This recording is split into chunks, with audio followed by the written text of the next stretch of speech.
guys, it is a lovely sunny evening here in the northeast UK, and I just wanted to go and do a little video on an issue that I've been having with my Creality CR10 V3 printer. Hopefully I found a resolution.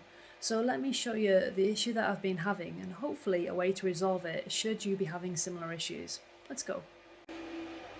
So this is my V3.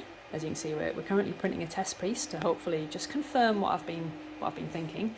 But the issue that I've had on this is that my top layer just hasn't been great for ages. I've noticed it on the big bobbin print that I did recently. I noticed it on that, and I've noticed it on these vinyl stands that I make.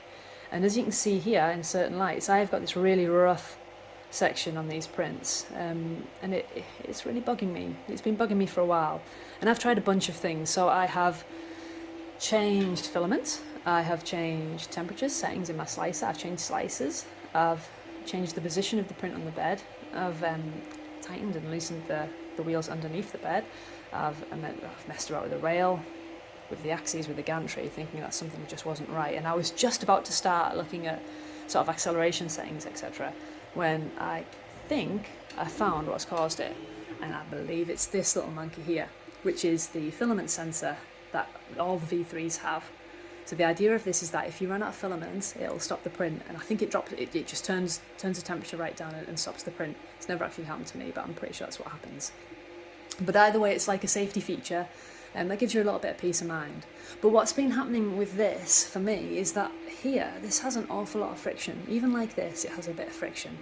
And as the print's been moving backwards and forwards on the bed, this friction has been getting tighter. And it's been causing, as the filament can't flow as easy to the hot end, it's been causing that under extrusion issue that I've just shown you on that print. And it's why it was happening in certain places on the prints that I was looking at. So as it got further away, it was getting worse. But I hadn't put two and two together until this evening. So I have kind of botched this. I've just put a bit of filament in so that it thinks there's something in here and carries on printing, otherwise it would stop the print. But there is a YouTube video out there where somebody's printed a mod for inside here that allows this to flow a lot easier. I haven't tried it myself, but I will post with a link to that video. I'll probably do like a before and after with the filament sensor and without it, so you can see the results. And I'll post a link to that in there. And then you can give that a try if this is bothering you. Or you could do this, but you do bypass the safety feature if you go with this route. I'll probably do something more permanent and have a little look if there's anything else I can do with this without changing the inner mechanics. But if it's straight, it's a lot easier.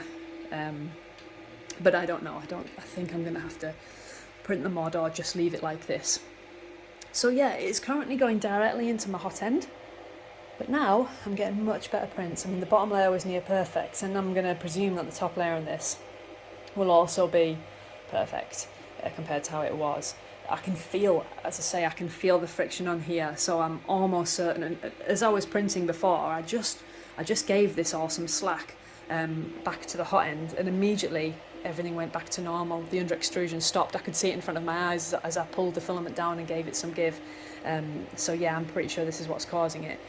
I had also, for anyone else wondering, I had tried moving the location of the spool and the location of the filament sensor to try and create different angles of how the filament went in, but it made no difference. Even spinning it round makes no difference. I don't have it the other way around because I don't have an awful lot of room behind here for my spool holder. I'm short on space at the front, as you can see here, so they kind of have to go this way, but it makes absolutely no difference to the issue that I was having. I've just bypassed it to get around it. I'm a fan of Creality, and this doesn't really bother me in the sense of it. It's a niggling issue, but there is at least a workaround. I'll feed it back to them. I'm not sure if anyone else is having that issue. I think there's actually a few people on forums mentioning it, so it may well be that it's already been documented, but I certainly have just come across it. So yeah, that was kind of what I wanted to do a little video on, and hopefully it'll help somebody get to the bottom of something quicker than what I did and not struggle as much as I did with it.